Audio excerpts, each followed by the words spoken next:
ಸಣ್ಣ ಪ್ರಾಬ್ಲಮ್. ಇವತ್ತು ಸ್ವಲ್ಪ ಆಫೀಸ್ಗೆ ಹೋಗ್ಬೇಕು. ಹಬ್ಬ ನಿಮಗ್ ಗೊತ್ತಿದೆ, ಆಫೀಸರ್ ಪೋಸ್ಟು, ಜವಾಬ್ದಾರಿ ಎಲ್ಲ ನಂದೆ. ಯಾರಿಗೂ ಇಲ್ಲದ್ದು ನಿನಗೆ. 30 ಕೋಟಿ ಆದಾಯ ಇರೋ ಸಂಸ್ಥೆ ರಜಾ ಅಂತಾರೆ, ಶಟರ್ ಸೆಳೆದು ಹೋಗ್ತಾರೆ. ಅಲ್ಲಿ ಅವರೇ ಯಜಮಾನ್ರು, ಇಲ್ಲಿ ಸರ್ಕಾರದ್ದು ಯಜಮಾನ್ಕೆ. ಇವತ್ತು ನಾನು ಇರ್ತೀನಿ, ಅದೇ ನೀನು ಹೊರಟೆ. ಅಡ್ಗೆ ಆಗಿದೆ, ಬಡಿಸ್ಕೊಂಡು ತಿಂತೀನಿ. ಅಲ್ಮೇರಲ್ಲಿ ದುಡ್ಡಿದೆ, ತಗೊಂಡು ಹೋಗ್ತೀನಿ. ಚಾಯ್ಸ್ ಇಲ್ವಲ್ಲ. ಡಾಕ್ಟರ್ ಹತ್ರ ಹೋಗ್ಲೇಬೇಕು, ಆರೋಗ್ಯ ನೋಡ್ಕೊಳ್ಳೇಬೇಕು, ಅದಕ್ಕೆ ಹಣ ಬೇಕು. ನನ್ನ ಹತ್ರ ಅಷ್ಟಿಲ್ಲ, ನಿನ್ನ ಮೇಲೆ ಡಿಪೆಂಡ್ ಆಗಲೇಬೇಕು. ಹೋಗ್ಬಾ.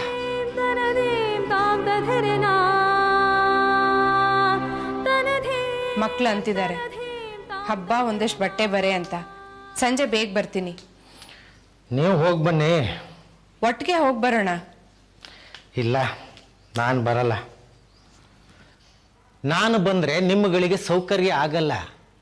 ಅಮ್ಮ, ಮಗ, ಮಗಳು ಇಷ್ಟ ಬಂದು ಹೋಟ್ಲಿಗೆ ಹೋಗಬಹುದು, ಇಷ್ಟ ಬಂದದ್ದನ್ನು ತಿನ್ನಬಹುದು. ನಾನು ಬಂದ್ರೆ ಅದು ಆಗಲ್ಲ, ಸೆಟ್ ಆಗಲ್ಲ. ನಾನು ಹಣೆ ತುಂಬ ಕುಂಕುಮ, ವಿಭೂತಿ, ಕೊರಳಲ್ಲಿ ತುಳಸಿ, ಪಂಚೆ ಜುಬ್ಬದಲ್ಲಿ ಇರ್ತೀನಿ. ವಯಸ್ಸು ಕಳೆದದ್ದು ಗೊತ್ತಾಗದ ಅಲಂಕಾರದಲ್ಲಿ ನೀನಿರ್ತೀಯ. ಆಕಾರದ ಪರಿವೇನೇ ಇಲ್ಲದೆ ನಾನಿರ್ತೀನಿ. ನನ್ನ ಗಂಡ ಅಂತ ಒಪ್ಪಿಕೊಳ್ಳೋದು ನಿನಗೆ ಕಷ್ಟ, ಪ್ರಪಂಚ ಎಲ್ಲಿ ಒಪ್ಕೊಳ್ಳುತ್ತೆ? ಈ ಪರಿಸ್ಥಿತಿ ಸನ್ನಿವೇಶಕ್ಕೆ ನಾನ್ ಜವಾಬ್ದಾರಲ್ಲ. ಇದ್ಯಾಕೆ ಹೀಗ್ ಮಾತಾಡ್ತೀರಿ? ಇದ್ರಲ್ಲಿ ನನ್ನ ತಪ್ಪೇನಿದೆ? ಮದುವೆ ಆಗ್ತೀನಿ ಅಂದ್ರಿ, ಆಯ್ತು. ಕೆಲಸಕ್ಕೆ ಸೇರು ಅಂದ್ರಿ, ಸೇರ್ದೆ. ಈಗೇನು ಬಿಟ್ಟು ಬಿಡ್ಲಾ? ನನಗೇನು ಸುಖನಾ ಆಫೀಸು ಮನೆ ಎರಡು ಮ್ಯಾನೇಜ್ ಮಾಡೋಕೆ? ಮತ್ತೆ ಹಂಗಸ್ತೀಯ? ಬಿಟ್ಟು ಬಿಡ್ತೀನಿ, ನಿಂತ್ರೆ ನಿಮ್ಮ ಸಂಸಾರನೇ, ಅದು ಮಾತು. ಬಿಡುವಂತ ಎಲ್ಲಿ ಹೇಳಿ? ನನಗೆ ಯೋಗ್ಯತೆ ಇಲ್ವಲ್ಲ. ಹೋಗು, ಸಂಜೆ ಎಲ್ಲ ಸುತ್ಕೊಂಬನ್ನಿ. ಮಾಡಿದ್ದಿದೆ ಬಡಿಸ್ಕೊಂಡು ತಿಂದು ಮನೆ ಕಾಯ್ತಿರ್ತೀನಿ. ಯೋಗ್ಯತೆ ಇಲ್ಲದಿದ್ದ ಮೇಲೆ ಹೆಂಡತಿ ಮಕ್ಕಳು ಆಳೋ ಯೋಗ್ಯತೆ ಇದ್ರೆ 100 ಸೆರೆ ಹಿಡಿದು ತಂದು ತುಂಬಿಟ್ಟುಕೊಂಡ್ರು ಅಂತಃಪುರ ಅಂತ ಕುಣಿಯುತ್ತವೆ. ಅದಿಲ್ಲದಿದ್ದ ಮೇಲೆ ತೊತ್ತು ಕೂಡ ಎದೆ ಮೇಲೆ ಕಾಲಿಟ್ಟು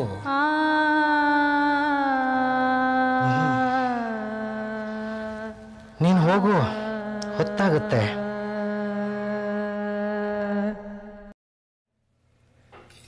ವೃತ್ತಿ ಶುರು ಮಾಡಿದಾಗ ಅವಶ್ಯಕತೆಗಳು 108 ಹಿಡಿದ ದಾರಿ ತಪ್ಪ ಸರಿನಾ ಚಿನ್ಸೋ ಪುರ್ಸೋತು ಇರಲಿಲ್ಲ, ಚೈತನ್ಯನೂ ಇರಲಿಲ್ಲ.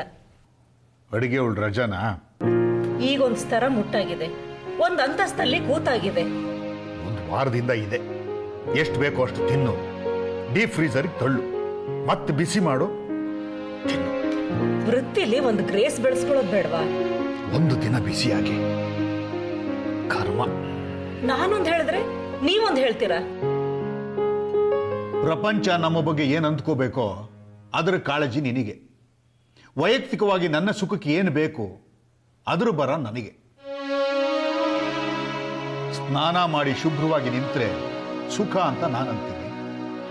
ಸೆಂಟ್ ಹಾಕೊಂಡು ಬಣ್ಣದಲ್ಲಿ ಕೂತ್ರೆ ಪ್ರಪಂಚ ಮೆಚ್ಚತ್ತೆ, ಅದು ನಿನ್ನ ಮಾತು. ಒಳ್ಳೆ ಊಟ ತಿಂಡಿ ಸುಖ, ಇದು ನನ್ನ ಭಾವ. ನೋಡೋರ್ ಕಣ್ಣು ಕುಕ್ಕಿ ಹೊಟ್ಟೆ ಉರಿಯೋ ತರಹದ ಒಂದು ಮನೆ, ಅದು ನಿಂದು. ಶುರು ಮಾಡಿದ್ದೆ ಮುಗಿಸು ಹೋಗೋ. ಈ ಹೊಲಸಿನ ಅವಶ್ಯಕತೆ ಇದೆಯಾ? ಶೇಷಗಿರಿ ಬಂದಿದ್ದ, ಸಮಸ್ಯೆ ಅಂದ, ಅದಕ್ಕೆ ಎಷ್ಟು ಉತ್ತರನೋ ಅಷ್ಟಕ್ಕೆ ಸೀಮಿತ ಆಗ್ಬೇಕಲ್ವಾ? ಅದು ಬಿಟ್ರಿ ಇದು ಪ್ರಯೋಜನ ಇಲ್ಲ, ಇಂತಿಂಥ ಜಾಗದಲ್ಲಿ ಹೀಗೆ ಕಾನೂನು ಮುರಿ, ಇಂತಿಂಥವ್ರನ್ನ ಸಿಕ್ಕಾಕ್ಸು, ಇಲ್ಲಿ ಹಣ ಇದೆ, ನನ್ನ ಅವಶ್ಯಕತೆ ಬರೋ ಹಾಗೆ ಮಾಡು, ಹಂಚ್ಕೊಳ್ಳೋಣ. ವೃತ್ತಿಗೆ ಒಂದು ಗೌರವ ಇದೆ. ಅದನ್ನ ಮೀರಿ ನಿಂತ್ರೆ ಹೊಲ್ಸಾಗುತ್ತೆ. ಈ ಮನೆ ಏನಾಗಿದೆ? ಅಂದ್ರೆ ಚೆನ್ನಾಗಿಲ್ವಾ? ಚೆನ್ನಾಗಿದೆ. ಮತ್ತೆ ಹೊಸ ಮನೆ ಕಟ್ಟಿಸ್ತಾ ಇದ್ದಿ? ಹಣ ಇತ್ತು ಕಟ್ಟಿಸ್ತಾ ಇದ್ದೀನಿ. 150 ಚದರ. ಒಂದು ಸ್ಟೇಟಸ್. ಸಾಲ ಮಾಡಿ ತೀರಿಸೋದು ಹೇಗೆ? ಮುಖಕ್ಕೆ ಬಣ್ಣ ಹಚ್ಚಿ, ತುಟಿಗೆ ಲಿಪ್ಸ್ಟಿಕ್ ತೀಡಿ, ಪುರ್ಸೊತ್ತಾದಾಗಲೆಲ್ಲ ನೀತಿ ಪಾಠ ಹೇಳ್ತೀಯ. ಬದುಕಿನಲ್ಲಿ ಹೇಗಿರಬೇಕು, ಯಾವುದು ತಪ್ಪು, ಯಾವುದು ಸರಿ, ಎಲ್ಲಿವರೆಗೂ ಸ್ವಾತಂತ್ರ್ಯ, ಎಲ್ಲಿ ಬೇಲಿ, ಎಲ್ಲ ಸ್ಪಷ್ಟ. ನಾಲಿಗೆ ತುದಿ ಮಾತು ಮುಗೀತು, ಪ್ರಪಂಚಕ್ಕದನ್ನು ಕೇಳಿಸಿದ್ದಾಯ್ತು, ಅದು ಮೆಚ್ಚಿತು, ಅಲ್ಲಿ ಮುಗೀತು. ಮತ್ತೆ ಕ್ರಿಯೆ ಶುರು. ಮನೆಗೆ ಈ ತರಹದ್ದೇ ಬಣ್ಣ, ಇದೇ ಫ್ಲೋರಿಂಗು, ಎಲಿವೇಶನ್ ಗಬ್ಬು, ಒಡಿ ಮತ್ ಕಟ್ಟು. ವಾಸಕ್ಕೆ ಮನೆ, ಸತ್ತವರಿಗೆ ಸ್ಮಾರಕ. ನೀನು ವಾಸಕ್ಕೆ ಸ್ಮಾರಕ ಕಟ್ತಾ ಇದ್ದೆ. ನಾನು ಹೊರಸಿಗೆ ಕೈ ಹಾಕದೇ ಇದ್ರೆ ನಿನ್ನ ಅವಶ್ಯಕತೆಗಳು ಪೂರೈಸಲ್ಲ. ಶ್ರುತಿ, ಅವಳಿಲ್ಲ. ನಿನ್ನ ಮಗಳು ಹೊರಗೆ ಅಲಂಕಾರವಾಗಿ ನೀತಿ ಪಾಠ ನಡೀತಾ ಇದೆ. ಅದು ಯಾರೋ ಮುದುಕ, ಅವನಿಗೊಂದು ಚಿಕ್ಕ ವಯಸ್ಸಿನ ಮಗಳು, ತಲೆ ಸರಿ ಇಲ್ವಂತೆ. ಅದು ಬಸಿರು. ಪ್ರೇಮನ, ಪ್ರೀತಿನ, ಮೋಸನ, ಬಲಾತ್ಕಾರನ ಸೆಟಲ್ ಮಾಡ್ತಾ ಇದ್ದಾಳೆ. ಪ್ರೇಮನ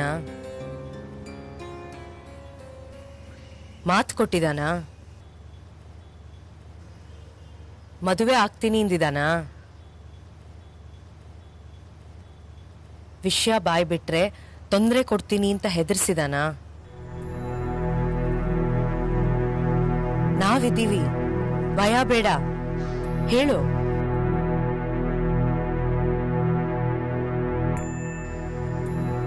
ಮಾತು ಬರಲ್ವಾ? ಬರ್ತದೆ, ಮತ್ತೆ ಅದಕ್ಕದೇ ಮಾತಾಡ್ಕೊಳ್ತದೆ. ಸಣ್ಣ ವಯಸ್ಸಿನಾಗೆ ಗಾಳಿ ಬಡ್ಕೊಂಡದೆ ಅಂದ್ರು, ಬಿಡಿಸ್ತು, ಮತ್ತೆ ಬಡ್ಕೋತು, ಆಸ್ಪತ್ರೆ ಸೇರಿಸ್ತು. ಸಾಕಕ್ಕೆ ಯೋಗ್ಯತೆ ಇಲ್ದೇದ ಮೇಲೆ ಮಕ್ಕಳನ್ನ ಯಾಕೆ ತರ್ತೀರಿ ಪ್ರಪಂಚಕ್ಕೆ?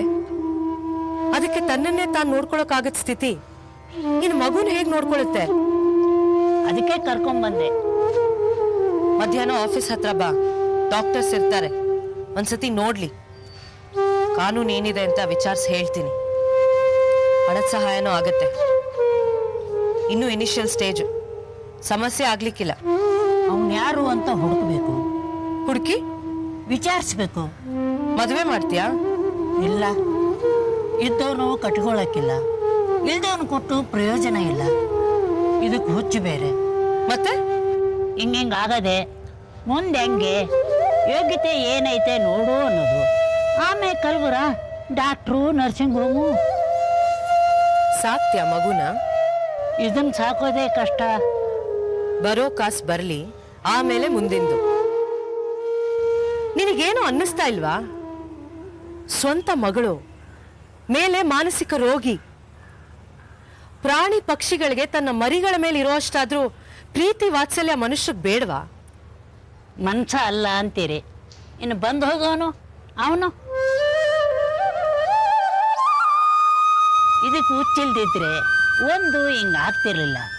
ಆಗಿದ್ರು ಇಂಥವನು ಅಂತ ಹೇಳ್ತಿತ್ತು, ಮದುವೆ ಆಗ್ತಿತ್ತು, ಇಲ್ಲ ಒಂದಿಷ್ಟು ಕಾಸು ಸೆಟ್ಲ್ ಆಗ್ತಿತ್ತು.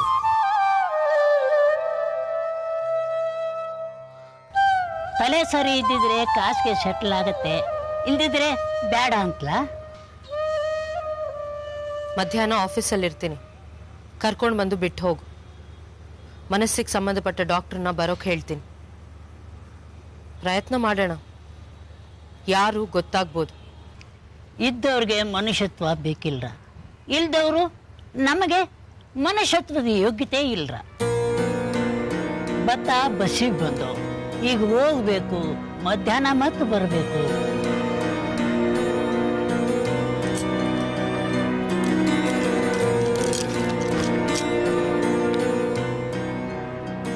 ಹಸಿವು ಅಂತ ಹೇಳ್ಕೊಳಕ್ಕೂ ಗೊತ್ತಾಗಲ್ಲ. ಅದಕ್ಕೆ ಉಪವಾಸ ಕೆಡವಬೇಡ, ಸಾಲ್ದಿದ್ರೆ ಬಂದು ಕೇಳು. ಹಸದ್ ಹೊಟ್ಟೆಗೆ ಹಿಟ್ಟು ಹಾಕ್ತಾರೋ ಇಲ್ವೋ, ಒಡಲ್ನಂತೂ ಬಿಡಲ್ಲ. ಮಡಲ್ ತುಂಬೋದ್ರಲ್ಲಿ ನಿಸ್ಸೀಂದ್ರು. 150 ಅಲ್ಲ 300 ಚದರ ಕಟ್ಟಿದ್ರು ಉಳಿಯಲ್ಲ, ಖಾಲಿ ಆಗತ್ತೆ.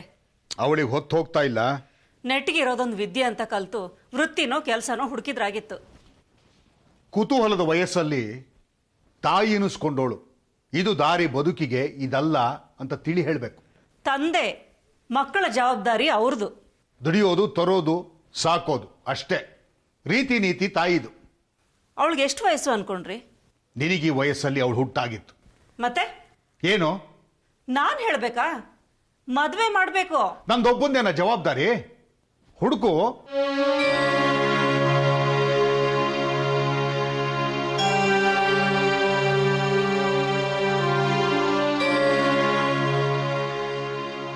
ಅವತ್ತು ಇದು ಸಮಸ್ಯೆ ಅನ್ಸಿರ್ಲಿಲ್ಲ.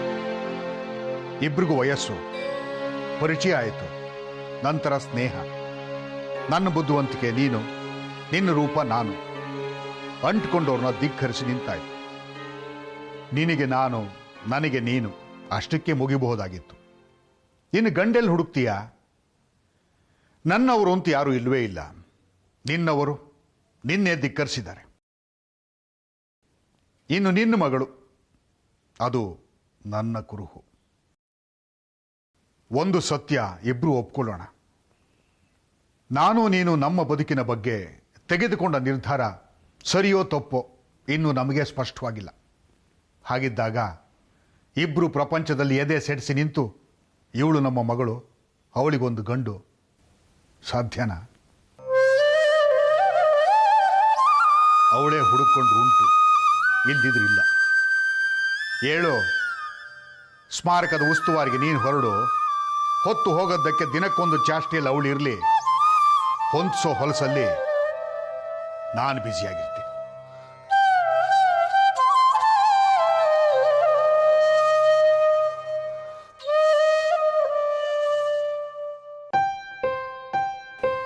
ನನ್ಗೂ ಇದೆ ಸಂಸಾರ, ಗಂಡ, ಮನೆ, 2 ಮಕ್ಕಳು ಎಲ್ಲ ಇದ್ದಾರೆ.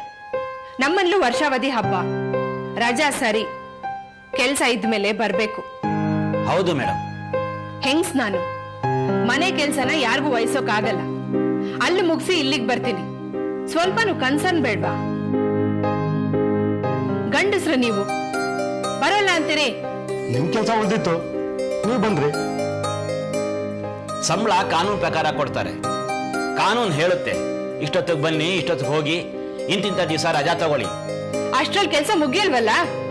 ನಮ್ ಜವಾಬ್ದಾರಿನಾ? ಜವಾಬ್ದಾರಿ ನಂದಾಗತ್ತೆ. ಇರೋ ಜನ ಸಾಲದು, ಬೇಕು. ಮೇಲ್ನವ್ರನ್ನ ಕೇಳಿ. ಅದಾಗತ್ತಾ? ನಮ್ ಸಮಸ್ಯೆ ಅಲ್ಲ. ಪ್ಲೀಸ್ ಕೂತ್ಕೊಳ್ಳಿ.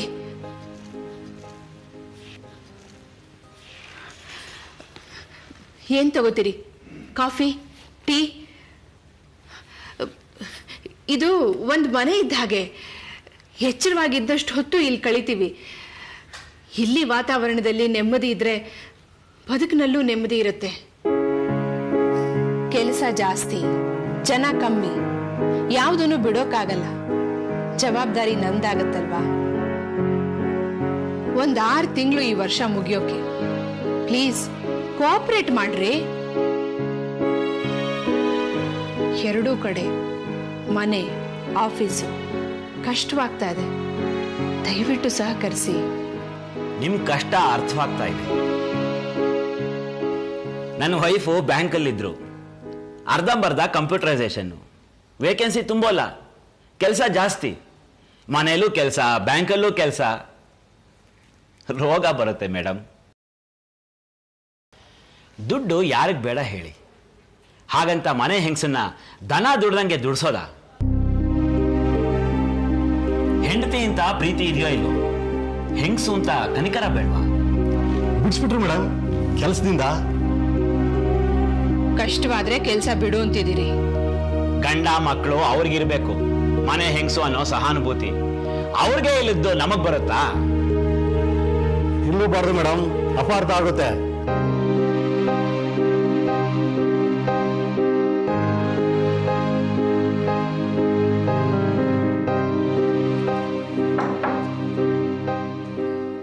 ಯಾರು? ರಾಜಾರಾವ? ಕಳಿಸು. ವಕೀಲರು, ಕೇಸ್ ಪೋಸ್ಟ್ ಆಗಿದೆ, ನೋಡಿ. ಕಾನೂನು ಮಾತಾಡಿದಿರಿ. ಬೆಳಗ್ಗೆ 9:00ವರೆಗೆ ಆಫೀಸು, ಸಂಜೆ 6:00ವರೆಗೆ, ಮಧ್ಯ ಅರ್ಧ ಗಂಟೆ ಊಟಕ್ಕೆ. ಎಡವಟ್ಟಾದ್ರೆ ನಾನು ಅಧಿಕಾರ ತೋರಿಸ್ತೀನಿ.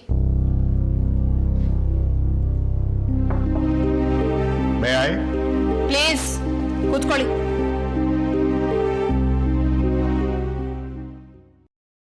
ಸೈಟ್ ತಗೊಂಡು 2 ವರ್ಷದ ಮೇಲಾಯ್ತು.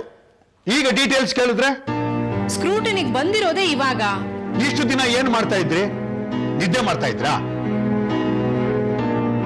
2 ವರ್ಷದ ಹಿಂದಿನ ಡೀಟೇಲ್ಸ್ ಯಾರಿಟ್ಟಿರ್ತಾರೆ? ಕಾನೂನು ಇಡಬೇಕು. This is non sense. Don't teach me law. I have been practising for 20 years. ದಯವಿಟ್ಟು ಕೂಗಬೇಡ್ರಿ, ಮೆತ್ತಗೆ ಮಾತಾಡಿ. ಏನ್ ಮೆತ್ತಗೆ ಮಾತಾಡೋದು? ಎಲ್ಲ ಕುಲಿಗೆಟ್ ಹೋಗಿದೆ. ಅರ್ಥ ಮಾಡ್ಕೊಳ್ಳಿ ಸರ್, ಪ್ಲೀಸ್. ಸ್ಕ್ರೂಟ್ನಿಗೆ ಬಂದಿದೆ. ವಿವರಗಳನ್ನ ಕೂಲಂಕುಷವಾಗಿ ಪರಿಶೀಲಿಸಿ ಆದಾಯ ನಿಕ್ರಿ ಮಾಡೋದು ನನ್ನ ಜವಾಬ್ದಾರಿ. ಮಾಡ್ರಿ. ಹಾಗಂತ 2 ಪೇಜ್ ವಿವರ ಕೇಳಿದ್ರೆ ನಮ್ಗೇನ್ ಮಾಡೋದು? ಬೇರೆ ಕೆಲಸ ಇರೋದಿಲ್ವಾ? I am busy. I cannot do this. Criminal advocate ನಾನು. ಮನುಷ್ಯರು ಬೇಗ ಅರ್ಥವಾಗ್ತಾರೆ. ಎಷ್ಟು ಅಂತ ಹೇಳಿ ಇಲ್ಲಿಗೆ ಕಳಿಸೋಂದ್ರು ಸರಿನೇ, ಮನೆಗಾದ್ರೂ ಸರಿನೇ.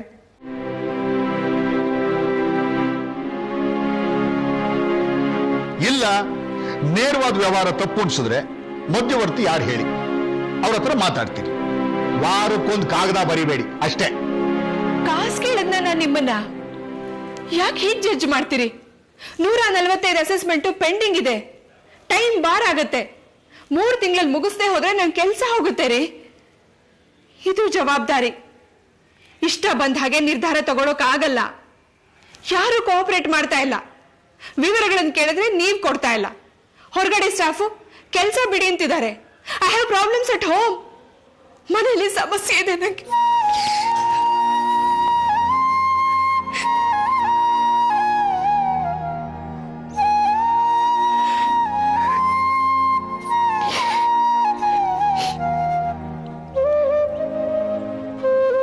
I am sorry. ನೀರು ಕುಡಿತೀರಾ? I am sorry. It's okay. I am ಸಾರಿ.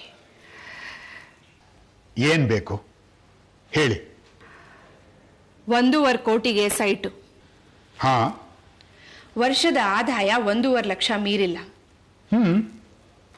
ಇಷ್ಟು ಹಣ ಎಲ್ಲಿಂದ ಬಂತು? ಗಿಫ್ಟ್, ದಾನ. ಅದಕ್ಕೂ ತೆರಿಗೆ ಬರುತ್ತೆ. ರಿಲೇಟಿವ್ಸ್, ನೆಂಟರು ಕೊಟ್ರೆ ಬರೋಲ್ಲ. ಅಕ್ಕ ತಂಗಿ, ಅಣ್ಣ ತಮ್ಮ, ಅಪ್ಪ ಅಮ್ಮ ಅಷ್ಟು ಹಾಗೆ ಬಂದಿರೋದು. ಯಾರು ಕೊಡ್ತಾರೆ? ಚೆಕ್ಸ್ ಬಂದಿದೆ, ಅಫಿಡವಿಟ್ಸ್ ಕೊಟ್ಟಿದ್ದಾರೆ. I am an advocate. ಎಲ್ಲ ದಾಖಲೆ ಭದ್ರವಾಗಿದೆ. ಫೈಲ್ಗೆ ಹಾಕೊಂಡು ಆರ್ಡರ್ಸ್ ಪಾಸ್ ಮಾಡಿ, ತೊಂದರೆ ಆಗೋಲ್ಲ. ಸುಳ್ಳಲ್ವಾ? ಸತ್ಯ. ಇದು ಸುಳ್ಳು. ಸತ್ಯ ಆಡಿ ತೆರಿಗೆ ಕಟ್ಟಬೇಕು. ಅಷ್ಟಕ್ಕೆ ಮುಗಿಯಿತಾ? ಎಲ್ಲಿಂದ ಬಂತು ಅಂತೀರಿ, ಯಾರು ಕೊಟ್ರು ಅಂತೀರಿ. ಕೊಟ್ಟವರೆಲ್ಲ ಕಳ್ಳರು, ಲೆಕ್ಕದಲ್ಲಿ ತೋರಿಸಿರೋದಿಲ್ಲ. ನಿಮ್ಮ ಕಾನೂನು ಲೆಕ್ಕದಲ್ಲಿ ತಗೊಳ್ಳೋಣ ಅಂದ್ರೆ ಚೆಕ್ ತಗೋಬೇಕು. ಅಪರಾಧಿಗಳನ್ನ ಶಿಕ್ಷೆಯಿಂದ ತಪ್ಪಿಸೋ ಕಾಯಕ. ಅವರ ಚೆಕ್ಕು ಕ್ಯಾಶ್ ಆಗುತ್ತಾ? ಕೈ ಕೊಟ್ರೆ? ವೃತ್ತಿಯಿಂದ ವಕೀಲರು ಕಾನೂನನ್ನು ಗೌರವಿಸ್ಬೇಕಲ್ವಾ? ಗೌರವನ ದೇವ್ರು ಅದಿದೆ ಅಂತಾನೆ ನನ್ನಂಥವನು ಬದುಕು. ಪೂಜಿಸ್ತೀವಿ, ಮೆರೆಸ್ತೀವಿ. ನಿಂತ್ರೆ ಗುಡಿ, ನಡೆದಾಡಿದ್ರೆ ಉತ್ಸವ, ಓಡಿದ್ರೆ ಕರಗ.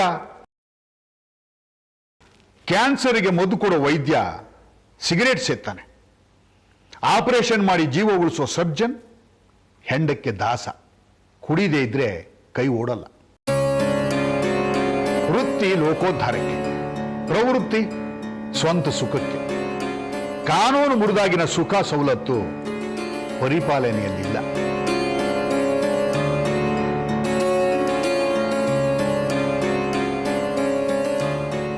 ಇಷ್ಟು ಭಯ ಆತ್ಮಗೌರವದಲ್ಲಿ ಈ ಸರ್ಕಾರಿ ಹುದ್ದೆ ಕಷ್ಟ.